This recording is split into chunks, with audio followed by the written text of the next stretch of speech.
नमस्कार, माखड़ा पंचनाम में आप सभी का स्वागत है। मैं हूं सुमित और वीकली एक्सपायरी का दिन और एक बहुत वॉलेटाइल सेशन आज आप देख कर आए हैं अभी। आज दोनों तरफ आपने अगर तेज़ी की है तो भी और मंदी की है तो भी, दोनों में ही आपको अच्छा खासा नंबर देखने को मिला होगा। अगर आपने शुरुआत में लॉन्ग किया होगा तो शॉर्ट वालों का स्टॉप लॉस कटा, मतलब लॉन्ग वालों का स्टॉप लॉस कटा, और बाद में अगर आपने शॉर्ट किया होगा बाज़ार की बिकवाली देख के तो आपके शॉर्ट वालों का स्टॉप लॉस कटा। सो दोनों तरफ ही बाज़ार ने आज बढ़िया रुख दिखाया। सो अगर आप सेल ऑन राइज और fall on buy on dips वाले हैं तो शायद थोड़ा आपको गेन आया हो, लेकिन अदरवाइज मार्केट बहुत वॉलेटाइल था आज। और 677 अंकों की बढ़त देखने को मिली सेंसेक्स में, जो कि एक समय पर 300 अंकों की गिरावट थी। इस तरह से आप अंदाज़ा लगाइए, निफ्टी करीब 200 पॉइंट ऊपर रहा, जो कि एक समय पर 150 पॉइंट नीचे था। तो ऐसे एक बड़े बड़े स्विंग्स मार्केट के अंदर देखने को मिले हैं। Mid cap index small cap index में बहुत फ़र्क नहीं आया, क्योंकि वहाँ पर आधा % के आसपास की बढ़त थी मिड कैप इंडेक्स में। एक समय बिल्कुल फ्लैट हो गया था, लेकिन वहाँ से कम बैक आया, 1% की तेज़ी रही। और स्मॉल कैप इंडेक्स भी जो शुरू में 1-1.5% ऊपर था, 1% ऊपर था, बाद में एक समय पर आके फ्लैट हुआ था और फिर लोअर लेवल से रिकवरी के बाद जाके बंद हुआ। लेकिन वहाँ पर जो एडवांस डिक्लाइन है उसमें एडवांसेस स्लाइटली बेटर है, 1370 करीब एडवांसेस है, 1000 डिक्लाइंस है। बहुत अगर गुड टाइम में भी देखेंगे तो यही नंबर था। सो वहाँ बहुत फ़र्क नहीं पड़ा आपको, यानी कि आपके पोर्टफोलियो में शायद बड़ा अंतर नहीं आएगा अगर आपके पास मिड कैप स्मॉल कैप है तो। लेकिन हाँ, लार्ज कैप अगर शेयर हैं तो आज बहुत अच्छा स्विंग आपको मार्केट में दिखाई पड़ेगा। तमाम शेयरों में लोअर लेवल से एक अच्छी कम बैक है। आईटी में खरीदारी थी, बैंक्स में खरीदारी थी, बीएससी के सभी सेक्टर जो एक समय पर लाल निशान में थे वो एक समय पर हरे निशान में आके बंद होते हुए दिखाई पड़े। और बढ़िया तेज़ी थी, मिड कैप में भी 1% के आसपास का उछाल था। और ज़्यादा एक्शन आपको अर्निंग बेस्ड एम की अर्निंग आए, अच्छे अर्निंग आते हुए दिखाई पड़े। एनएलसी इंडिया के अर्निंग आए, अर्निंग वीक थे, 5% नीचे खुला गया, फिर वहाँ से कम बैक आ गया, फ्लैट साइड पे जाके बंद हुआ। सो ऐसे करके अलग अलग स्ट्रॉन्ग स्टॉक में अलग अलग स्पेसिफिक एक्शंस बनते हुए आपको दिखाई पड़ेंगे। आज बढ़िया खरीदारी थी आईटी में, बढ़िया खरीदारी थी रियल स्टेट में। रियल स्टेट तो ज़ोरदार तेज़ी में चल ही रहा है, ओबरॉय जैसे स्टॉक। कैपिटल गुड्स शानदार तेज़ी, एबीबी, सीमेंस, कमिंस, सब में खरीदारी थी। हनीवेल बढ़िया नंबर्स के बाद एक शानदार तेज़ी वहाँ बनते हुए दिखाई पड़ी। सो इस तरह ही कंपनियों में अच्छा अप मूव था। बाकी सेलेक्टिव फार्मा तेज़ी में कामकाज कर रहा था, सेलेक्टिव आईटी तेज़ी में कामकाज कर रहा था, आईटीसी लास्ट में चला, एक्सिस चला, एचडीएफसी बैंक चला, एम&एम चला नंबर्स के बाद। तो ये सब तरह के स्टॉक्स बढ़िया तेज़ी में ही आज कामकाज करते हुए दिखाई पड़े। सो इसके अप मूव का इम्पैक्ट था। अब कल फ्राइडे है, हफ्ते का आखिरी कारोबारी सत्र है। प्लस आप ये समझ लो कि अब स्लोली एंड स्टेडली हम जैसे जैसे चुनाव के चरण पूरे करते जाएंगे वैसे वैसे वोलेटिलिटी और थोड़ी उग्र होगी। शायद पाँचवें चरण या छठे चरण के बाद थोड़ा सा बाजार सबड्यूड हो जाए, थोड़ा वेट एंड वॉच मोड में आ जाए, क्योंकि वो फिर वेट करेगा इलेक्शन के आउटकम का। लेकिन उससे पहले थोड़ी वोलेटिलिटी ऐसी रहेगी जैसी आप देख रहे हैं। प्लस अर्निंग भी अब प्रबल है, आखिरी की कुछ अर्निंग्स की तरफ ही हम जा रहे हैं। इस बार अर्निंग क्या है, बहुत हद तक स्प्रेड आउट है, तो मई के एंड तक अर्निंग आपको दिखाई पड़ेगी। लेकिन 15 मई के बाद अर्निंग थोड़े हल्के पड़ जाते हैं, तो अर्निंग 15 मई के बाद अब थोड़े थोड़े हल्के पड़ने शुरू हो रहे हैं। सो उस लिहाज से नजर रखें। लेकिन हाँ, मिड कैप में एफ&ओ के नंबर्स जो हैं उनकी अर्निंग ज़रूर आएंगी, तो उनके ऊपर आप ज़रूर ध्यान रख सकते हैं।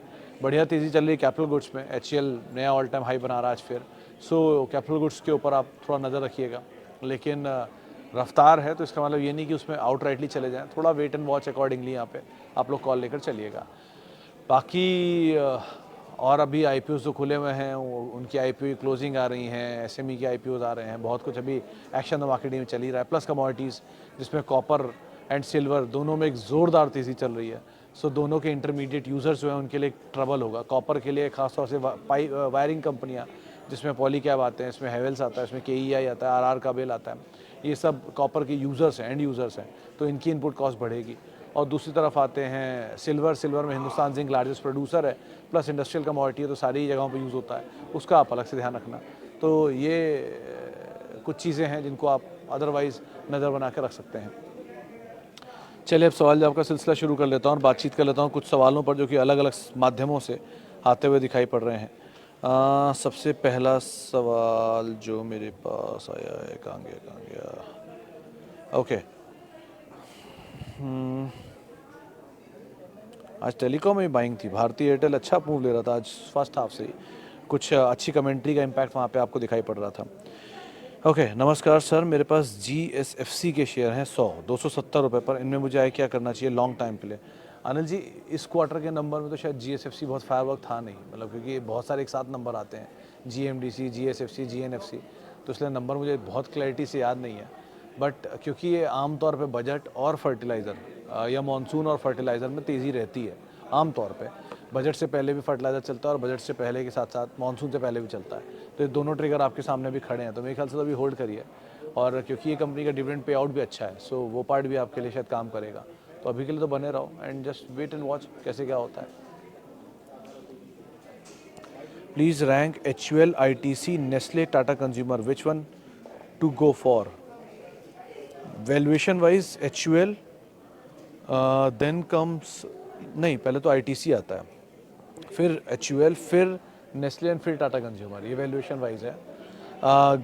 Product profiling wise HUL, then comes ITC, then comes Nestle and then comes Tata consumer again. Better तो वही है सर, इसी ऑर्डर में चलिए कि HUL ITC पे फोकस करिए instead of Tata consumer and Nestle. ये दोनों कंसोलिडेशन में है, तो नेस्ले फिर भी कंसोलिडेशन के बाद थोड़ा चल सकता है, जैसे आइशर चला वैसे ही, लेकिन अभी थोड़ा समय दीजिए and likewise wait and watch. Better is ITC any day. Hello sir, I have Adani Wilmar at 343 and SBI card 722, it is more than 1 year, क्या करना चाहिए? श्याम जी, आप तो शायद एक ही साल देखा है। जो कोविड से निवेशित हैं उनको भी बता दूं कि SBI कार्ड ने तब से लेकर अब तक कोई खास रिटर्न दिया नहीं है। एंड लाइकवाइज अदानी विल्मर एक बार चला ज़रूर था, लेकिन उसके बाद फिर से वो नीचे ही है। सो अदानी विल्मर के लिए तो एक सबसे बड़ा overhang is the block deal. 85% promoter की होल्डिंग है जिनको घटाना ही है। अब कब घटेगी, इलेक्शन से पहले आएगी, इलेक्शन के बाद आएगी, ये सब चीज़ें देखनी होंगी, लेकिन वो एक ओवरहैंग है इनके साथ। जब तक वो ओवरहैंग नहीं खत्म होगा स्टॉक में कुछ नहीं होने वाला। एंड SBI कार्ड भी सर बेटर ऑप्शन हैं। SBI is always better than SBI card और SBI लाइफ एनी डे। सो अगर आप चाहो तो उसमें भी शिफ्ट कर सकते हो, बट पेशेंस है तो अभी तक तो बने रहे हो, आपकी कॉस्ट के आसपास ही होगा, निकल सकते हो आप SBI कार्ड में से। तो Ashwin ji, is it advisable to buy defense stocks now after so much rally? If so, which one is good? आदि सर देखो, मेरे हिसाब से तो नहीं। मतलब हिंदुस्तान एरोनॉटिक्स लिमिटेड जैसे स्टॉक में अगर आप एंटर करते हो तो 3800 का स्टॉप लॉस या 4100 का स्टॉप लॉस, या और चले तो 4400 का स्टॉप लॉस, ऐसे करके आप ट्रेल करते करते अपने स्टॉप लॉस साथ बने रहो। ये एक तरीका हो सकता है। किसी भी कोचिन में, माजगांव में, भारत डायनामिक्स में, इसमें सब में ही यही करना होगा आपको, क्योंकि धीरे धीरे तेज़ी पकड़े हुए हैं और तेज़ी से बचने का एक तरीका होता है कि लिया, स्टॉप लॉस लगा लिया, स्टॉप लॉस ट्रिगर तो निकल गए, नहीं है तो बने रहो। ये एक हो सकता है। और कोई नाम में स्वान ठीक लग रहा है मुझे डिफेंस में, क्योंकि वो आप मतलब कम लोग जानते हैं कि वो डिफेंस कारोबार में एक्सपैंड करेंगे बहुत तेज़ी से, क्योंकि रिलायंस नेवल की लिस्टिंग एक बड़ा ट्रिगर उनके लिए खड़ा हुआ है सामने। और अगर वो लिस्टिंग अनाउंसमेंट आ जाती है तो ये स्टॉक के लिए एक बड़ा गेम चेंजर हो सकता है। रिसेंटली क्वांट ने भी लिया है काफ़ी, क्वांट म्यूचुअल फंड ने अपने पोर्टफोलियो में अपने फंड्स के लिए, और प्लस नंबर्स भी इम्प्रूव हो रहे हैं। दो पूरी तरह इम्प्रूवमेंट नहीं आया अभी, बट लेट्स सी। प्लस यहाँ पर भी लेकिन स्टॉप लॉस ज़रूर लगा के रखिए, क्योंकि बाज़ार ऐसा है कि इस समय आपको स्टॉप लॉस लगा के ही चलना होगा अगर आप मीडियम टर्म मार्केट ट्रैक करते हैं या medium to longer term track करते हैं। बहुत लॉन्ग टर्म है तो बात ही अलग है, लेकिन मीडियम टू लॉन्ग टर्म के लिए आपको स्टॉप लॉस इस समय लेकर चलना बहुत बहुत ज़्यादा ज़रूरी है। हैप्पीएस्ट माइंड, अग्रवाल साहब बने रहो फिलहाल तो, लेकिन है ये लार्जली अंडर परफॉर्मर। मतलब 30% रिटेल होल्डिंग है इसमें। सो among the highest retail holding वाले स्टॉक्स में से एक है NSE 500 के। क्योंकि अमंग इसलिए बोला कि हाईएस्ट इज़ IEX 40%, लेकिन highest among highest retail holding का मतलब ये होता है कि इसमें डिस्ट्रीब्यूशन बहुत मासिवली एक बार को हो चुका है। बट QIP हुआ है, QIP के बाद थोड़ा सा सेटल होने दीजिए, थोड़ा समय लेगा maybe, but things are getting better. Numbers improve हो रहे हैं quarter by quarter, year by year. EPS यानी कि इंप्रूव हो रही है, और क्योंकि एक ही भाव पे शेयर खड़ा तो PE भी सस्ती होती जा रही है। सो कुछ टाइम तक की बात और है, मे बी इतना पेशेंस दिया, थोड़ा और दे दीजिए। मेरे ख्याल से थोड़ा समय बाद ये चलना चाहिए। लेट्स सी कैसे क्या होता है इसमें।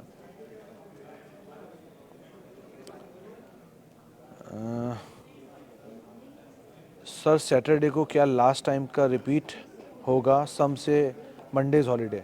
तो सिद्धार्थ जी देखिए, इस सैटरडे को ट्रेडिंग है, नॉर्मल ट्रेडिंग है, बस 2 बार में ट्रेडिंग होगी। सुबह 9 बजे से लेके 10:30 या 10 बजे तक ट्रेडिंग है, एक पहला हाफ, फिर दूसरा हाफ शुरू होगा 11 बजे से अराउंड, और वो 12:30 बजे तक चलेगा। तो 2 ट्रेडिंग के आर होंगे, पहला घंटा फिर ब्रेक, 1 घंटे का और उसके बाद दूसरा घंटा, ऐसे करके 2 ट्रेडिंग के सेशन होंगे। वही है बीसी जो इनकी दूसरी साइट है, बिजनेस कंटिन्यूटी प्लान वाली बीसीबी साइट जो होती है, उस साइट से एक ही टेस्टिंग के लिए दोबारा कर रहे हैं। मंडे को छुट्टी है, इसमें कोई डिनाइल नहीं है, मंडे को छुट्टी ही है, 3 दिन का वीकेंड अदरवाइज है ये। छुट्टी इसलिए नहीं है क्योंकि इलेक्शन हो रहा है, मतलब वोटिंग हो रही है सैटरडे को, सॉरी ट्रेडिंग हो रही है सैटरडे को। छुट्टी इसलिए है कि इलेक्शन है मुंबई में, और मुंबई में इलेक्शन की वजह से मार्केट्स यहाँ पर बंद है। सो इसीलिए ये छुट्टी है 20 तारीख को, लेकिन अदरवाइज़ सैटरडेज़ को मार्केट खुले हुए हैं। सो आपको सैटरडेज़ को नॉर्मल ट्रेडिंग 2 घंटे के लिए एटलीस्ट दिखाई पड़ेगी। 2 चरणों में होगी, लेकिन होगी trading. Hello sir, lemon tree for 1 to 2 years view. Ankit ji चला बहुत है, थोड़ा सा हल्का होने दिए तो ज़्यादा बेटर है, बहुत ज़्यादा भागा हुआ शेयर है। इनफैक्ट यही नहीं, आप लेमन ट्री देखो, इंडियन होटल देखो, मतलब सेफ तो इंडियन होटल ही है इन सब में, लेकिन ऑलरेडी वो भी बहुत भागा हुआ है। तो Indian hotel, lemon tree, even Praveg, ये सारे शेयर एग्जॉर्बिटेंट भागे हैं इन डोमेस्टिक ट्रेवलिंग थीम के नाम पे। सो कहीं हल्के हों तो ज़्यादा बेहतर है, लेकिन अभी के लिए तो थोड़ा रिस्की बेट ज़्यादा है।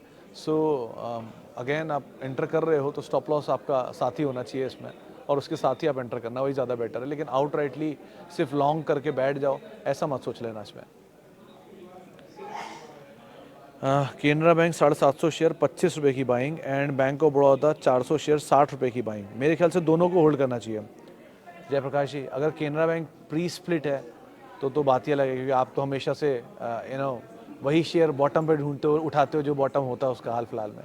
एनीवेज, लेकिन अगर आपने उस भाव पे खरीदा है जो भाव आप मेंशन कर रहे हो प्री स्प्लिट या पोस्ट स्प्लिट, तो भी आप होल्ड करिए। और बैंक ऑफ बड़ौदा भी अगर आपने पुरानी खरीदारी कर रखी है तो भी आप होल्ड करिए। इनफैक्ट पीएसयू बैंकिंग बास्केट में अभी भी मुझे ऐसा लग रहा है कि शायद अभी भी अपमूव और कंटिन्यू होना चाहिए। चाहे नंबर्स इनके देखिए आप, बैंक ऑफ बड़ौदा के, बैंक ऑफ इंडिया के, इवन पीएनबी के नंबर इतने अच्छे नहीं थे, लेकिन बाकियों के नंबर अच्छे थे। एसबीआई तो रोबस्ट नंबर है, रीरेट हुआ उसके बाद। So as of now situation ख़राब नहीं लग रही कहीं पर भी। Hold and wait and watch is a better choice. अब कितनी देर तक ये डिस्ट्रीब्यूशन चलता है उस पर डिपेंड करता है। आप डिस्ट्रीब्यूशन पीएसयू कंपनीज में तो देख रहे हैं, पीएसयू बैंक्स में उतना अभी तक नहीं हुआ है। लेट्स सी वहाँ कितना होता है। अब आईओबी वगैरह में थोड़ा डिस्ट्रीब्यूशन हुआ है। डिस्ट्रीब्यूशन मतलब होता है पब्लिक होल्डिंग बढ़ना, इसी को आप टेक्निकल वर्ड्स में डिस्ट्रीब्यूशन बोलते हैं। डिस्ट्रीब्यूशन होता है कि स्मार्ट हैंड्स जो पहले इसको लेकर रखते हैं वो वीक हैंड्स को शेयर डिस्ट्रीब्यूट करते हैं। सो हम क्योंकि आमतौर पे चमत्कार को नमस्कार वाली सिचुएशन में रहते हैं, तो जहाँ पे अच्छी चीज़ दिखती है वहाँ हम पहुँच जाते हैं। सो या जहाँ तेज़ी दिखती है वहाँ पहुँच जाते हैं। जैसे अब सबको कैपिटल गुड्स अच्छा लगने लग जाएगा सडनली, क्योंकि वो चलने लग गया है। सो या रेलवेज़ या डिफेंस सबको अच्छा लग रहा है क्योंकि वो चलने लग गया है। लेकिन जो नहीं चल रहा है या रियलिटी चलने लग गया तो सबको पसंद आने लग गया। तो इस तरह से चीज़ें होती हैं। तो जो नहीं चले उन पे फोकस करिए, वो ज़्यादा बेहतर है, या चल सकते हैं। लेकिन जो चले हुए हैं उनमें बहुत केस टू केस बेसिस पे काम करिएगा। जहाँ पर सबसे ज़्यादा स्टीम है, बज़ है, उनको आप कुछ दिन के लिए अगर अवॉइड भी कर देंगे कोई फ़र्क नहीं पड़ जाएगा। एक ट्रेड जो चला ही गया हाथ से जाने दीजिए, जो ट्रेड नीचे आ जाएगा वापस ऐड कर लीजिएगा, क्या जा रहा है उसमें। ओके जी, और कुछ सवालों को भी शामिल कर लेता हूँ। सुमित जी, सुजुकी 12,400 पर और वरुण बेवरेजेस 1482 पर लिया है, क्या राय है आपकी? इन्वेस्टर हूँ, 1 साल तक होल्ड कर लूँगा आराम से। तो सर आकाश जी, अगर आप 1 साल तक होल्ड कर लेंगे तो मारुति सुजुकी भी और वरुण बेवरेजेस भी ख़राब नहीं है, बस वरुण थोड़ा ज़्यादा चला हुआ है। दोनों ही क्वालिटी में ऑब्वियसली ज़्यादा better is Maruti any day. लेकिन आप थोड़े ऊपर के लेवल पे गए हो। मैं ये अज्यूम कर रहा हूँ कि अगर कल को नीचे आते हैं दोनों, 20-20% दोनों टूट जाते हैं, तो 300 रुपये करीब टूटेगा आपका वरुण बेवरेजेस, और 30 करीब 1200 है तो 2400-2500 रुपये, यानी कि 10,000 रुपये की रेंज में की मारुति आ जाएगा। आप वहाँ पर भी लेने की कैपेसिटी रखते हो, और डबल क्वांटिटी वहाँ पे आप ऐड कर लेना। और अगर वहाँ से भी 20% नीचे आता है तो उस डबल की भी डबल क्वांटिटी वहाँ पे आप ऐड कर लेना। सो ऐसे करके आप काम करिए। Both are very good companies and both have appetite to further add on dips. तो आप आराम से ऐड करिए, ऐसी कोई दिक्कत नहीं है। बट मैं एज्यूम करता हूँ कि आप किसी फॉल में घबराएंगे नहीं, और थोड़ा थोड़ा लेने की कोशिश वहाँ पर भी करते रहेंगे। सो इस तरह से आप अपनी रणनीति बनाइएगा। Vedpal from Palwal Haryana, Aadhaar housing finance IPO long term view. Pal साहब देखो, किसी भी आईपीओ में, चाहे वो आधार हो, इंडिजीन हो, या वो टीबीओ टेक हो, या कोई भी आईपीओ हो, इन सब के केस में आप ना जब तक कुछ समय बिता नहीं लेते मार्केट में, समय देख नहीं लेते, तब तक आप उन पर पैसा लॉन्ग टर्म के लिए नहीं डालते। आप ऐसे समझो कि कोई भी चीज़ जब घर में नई नई आती है, चाहे टीवी हो, फ्रिज हो, वॉशिंग मशीन हो, कुछ भी हो, वो पहले 6 महीने तक अच्छी ही चलेगी, सब कुछ उसमें सही रहेगा, लेकिन उसके बाद उसकी एक्चुअल वर्थ निकलनी शुरू होती है कि कितनी सही कितनी बुरी है।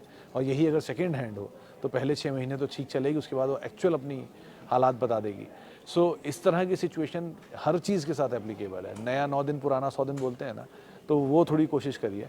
तो थोड़ा समय बीत जाता तो भी आधार कहीं जाता नहीं, नीचे मिल जाता, ऊपर मिल जाता, थोड़ा सा ऊपर मिल जाता, थोड़ा क्लैरिटी के साथ आपको मिल जाता, तब आप काम कर लेते। लेकिन अच्छे बहुत अच्छी कंपनियां एनबीएफसी में, क्रेडिट एक्सिस ग्रामीण है, एमएस फाइनेंशियल है, इनके वैल्यूएशन भी सस्ते हैं, नीचे आए हुए हैं लेकिन फिर भी ये बाज़ार पसंद नहीं कर रहा है इनको, क्योंकि ऑलरेडी चले हैं एक बारी को, आईपीओ के टाइम पे चले हैं, फिर नीचे आए। सो आप समय दे दीजिए, समय के बाद आपको नीचे मिल जाएगा तो एंटर कर लीजिएगा। आईपीओ में अगर आप किसी भी आईपीओ में पैसा डाल रहे हो, अनटिल अनलेस वो आईपीओ आपको खुद ही बता दे, जैसे डी मार्ट है, जैसे आईआरसीटीसी है, जैसे एचएएल था, इस तरह के आईपीओ जो खुद ही बता दें कि हाँ नहीं इनको तो आप लॉन्ग टर्म होल्ड करके रख सकते हो, इनकी सिचुएशन बेटर है, या बीएससी था, तो इस तरह के आईपीओ को आप होल्ड करें तो बात अलग है। लेकिन इस तरह के आईपीओ जो आ रहे हैं, मतलब आए जा रहे हैं अभी, तो इनमें तो आप समय दे ही सकते हो, नीचे मिल जाए फिर एंटर कर जाना, कहाँ भागे जा रहे हैं। ओके जी, सुमित सर नमस्कार। Jio finance, Tata motor, DVR, Tata power, black box, Vodafone, Sangi industry. Saroj ji, I am very sorry to say that, लेकिन सबके सब शेयरों में रिटेल पार्टिसिपेशन बहुत हाई है। Tata power, Tata Motors, Jio financial and Vodafone idea, ये 4 तो मैंने पढ़े हैं इसलिए बता पा रहा हूँ। और ये हाई रिटेल पार्टिसिपेशन तब होता है जब सबको ये पसंद आने लग जाए, तो आम तौर पे उनमें तेज़ी कम होती है या कंसोलिडेट करते हैं वो। सो आप, मैं ये नहीं कहूँगा आप चले जाओ इनसे छोड़ छाड़ के, आप रहो अगर आप में पेशेंस है तो। बहुत सारे स्टॉक ऐसे होते हैं जिनमें बहुत लंबे समय तक रिटेल का बहुत लंबा पार्टिसिपेशन रहता है, लेकिन फिर भी उन्हें आप होल्ड करो, क्योंकि 12-13% कहने के लिए टाटा मोटर में बहुत बड़ा है, लेकिन 30% के आईएक्स के सामने या 30% के हैप्पीएस्ट माइंड के सामने आधा भी नहीं है। सो रिटेल पार्टिसिपेशन है, बट थोड़ा ज़्यादा साइड पर है और वो बढ़ रहा है। तो अगर वो और नहीं बढ़ा और यहीं स्टेबल रहता है तो भी कोई हार्म नहीं है, ठीक। बट टाटा मोटर्स के केस में, क्योंकि ये शेयर 1 साल में बहुत चला है, तो जब कोई शेयर चलेगा, अच्छी तेज़ी दिखाएगा, तो उसमें ऑब्वियसली रिटेल का इंटरेस्ट बढ़ेगा या पार्टिसिपेशन बढ़ जाएगा सबका ही। तो अलग एक नॉर्मल ह्यूमन सोच है।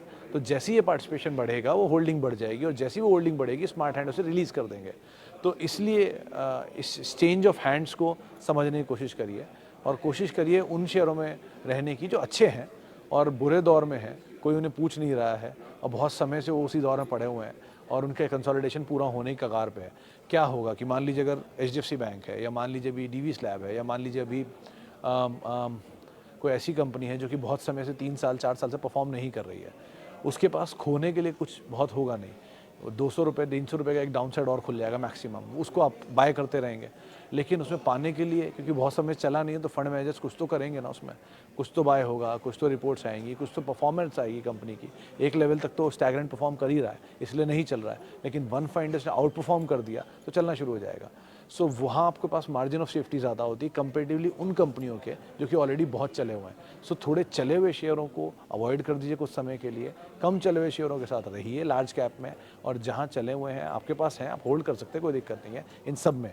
वोडाफोन आइडिया इनफैक्ट सबसे सेफ है इन सब में, अभी मैं बता दूं आपको, क्योंकि वहाँ पर 11 रुपये में तो उनका राइट्स का ही पैसा है। सो वो तो 12 साढ़े 12 है, वोडाफोन तो वैसे ही सेफ हो जाता है। तो इसीलिए Vodafone idea is the safest among all, and आप बाकी बने रहते हो कि वोडाफोन आइडिया में कंपेरेटिवली इक्विटी होल्डिंग कम है। आप देखेंगे तो बाकियों के कंपैरिजन में पब्लिक होल्डिंग कम है, 4% 5% है, क्योंकि वो ऑलरेडी राइट्स के थ्रू इंस्टीट्यूशन लेके चले गए सारा। सो वहाँ पर अलग सिचुएशन चल रही है, तो उसको आप फिर भी रख सकते हो। ओके, आगे बढ़ते हैं sir. 20 lakh on 5 stocks for long term, please share your views. LNTI, ICICI, Bajaj finance, Titan, SRF। Arpan sir देखो, 20 लाख हो, 2 करोड़ हो, 200 करोड़ हो, फंडा एक ही रखो आप साफ। आपने लार्ज कैप अगर लेना है तो हर फॉल में लेना है। दूसरा, 20 लाख कभी भी एक मुश्त बाजार में मत डाल देना, चाहे कुछ हो जाए। 20 लाख अगर आपकी पूरी पूंजी है तो आप ये कर सकते हो कि 20 में से 10 लाख के 2 हिस्से करिए 5-5 लाख के, एक निफ्टी ETF में डाल दीजिए, एक निफ्टी नेक्स्ट 50 ETF में डाल दीजिए, और वो भी चंक्स में। जैसे आज निफ्टी टूटा था, ETF ले लिया, वेट करिए, फिर निफ्टी टूटा, फिर ETF ले लिया, ऐसे करके लेते चले जाइए, मिड कैप और निफ्टी दोनों। और फिर बचे हुए शेयरों में 10 लाख रुपए जो हैं उनको आप 4 हिस्सों में या 5 शेयरों में, जो आप लिख रहे हो सारे नाम अच्छे हैं, इन सब में बाय कर सकते हो। बट कॉम्बिनेशन 2-2-1 का, यानी 2 लार्ज 2 मिड 1 स्मॉल, ऐसे करके आप कॉम्बिनेशन बना लो। एक आइडल सिचुएशन तो यही दिख रही है, क्योंकि बाज़ार अभी बहुत बॉयेंट है। जो लोग भी कोविड के बाद से बाज़ार में आए हैं, उन्होंने मिड कैप स्मॉल कैप सिर्फ चलते ही देखा है, गिरते नहीं देखा। वो 2%, 4%, 5% का फॉल कोई फॉल नहीं है। हिस्ट्री में 2020 से लेके अब तक 5 बड़े फॉल जो हैं, उनमें हाईएस्ट सबसे बड़ा फॉल जो है वो 4.5% का है। तो बाज़ार में एक कोविड के द्वारा, कोविड की ड्यूरेशन में ज्वाइन किए इन्वेस्टर ने सबसे बड़ा फॉल जो देखा है वो सिर्फ 4.5% देखा है इंडेक्स में। मिड कैप में 5.5% है। सो और एक्चुअल में बाज़ार के सबसे बड़े फॉल जो हैं पिछले 30 सालों में, उनमें सबसे बड़ा फॉल है 22.5% का। और करीब करीब 30 फॉल ऐसे हैं जो कि 10% से ज़्यादा है। तो आप अंदाज़ा लगा लीजिए कि इस इंटेंसिटी के फॉल्स आते हैं और अक्सर आते हैं। सो किसी भी दिन आए तो उसके लिए थोड़ा तैयार रहा करिए और घबराइएगा मत। फॉल आएंगे, it's a part of the trade, लेकिन उस फॉल का इस्तेमाल आपको सही करना आना चाहिए। इसीलिए तेज़ी में थोड़ा थोड़ा कैपिटल निकालते चलो, मंदी में थोड़ा थोड़ा कैपिटल डालते चलो। ये कह रहा हूँ बार बार, ताकि आप कैपिटल निकालते रहोगे तो एटलीस्ट पैसा रहेगा कभी फॉल का। जो ये फोमो होता है कि मेरे से शेयर निकल गया, ABB भाग गया, या सीमेंस भाग गया, या टाटा हनीवेल भाग गया। सो अगर आपको ऐसा लग रहा है कि ये भाग गए मेरे से मिस हो गई अपॉर्चुनिटी, तो सर लाइफ में कभी ना कभी कुछ ना कुछ मिस करना ही पड़ेगा। अभी मुझे सुन रहे हो तो कोई और बेटर काम मिस करोगे। सो इसीलिए you can not be a winner always, you some time have to lose something. So उसके लिए भी थोड़ा तैयार रहो, अकॉर्डिंगली आप लोग ट्रेड लो। चलिए फिलहाल अब इतने सवालों को शामिल करूँगा। माफ़ी उन सभी लोगों से, इनसे बातचीत नहीं हो पाई। बहुत बहुत शुक्रिया उन सभी लोगों का जिन्होंने सवाल पूछा और बातचीत की। बचे हुए सवाल, बची हुई बातचीत होगी 5:30 बजे आज शाम को। और आप मेरे साथ जुड़ सकते हैं @सुमित रिसर्च मेरा ट्विटर हैंडल है, सोशल मीडिया हैंडल है। किसी भी निवेश से पहले अपने वित्तीय सलाहकार की राय ज़रूर ले लें। और CNBC आवाज़ के YouTube, Facebook, इंस्टा पेजेस पर आप हमारे साथ जुड़ सकते हैं। फिलहाल के लिए इतना ही, नमस्कार।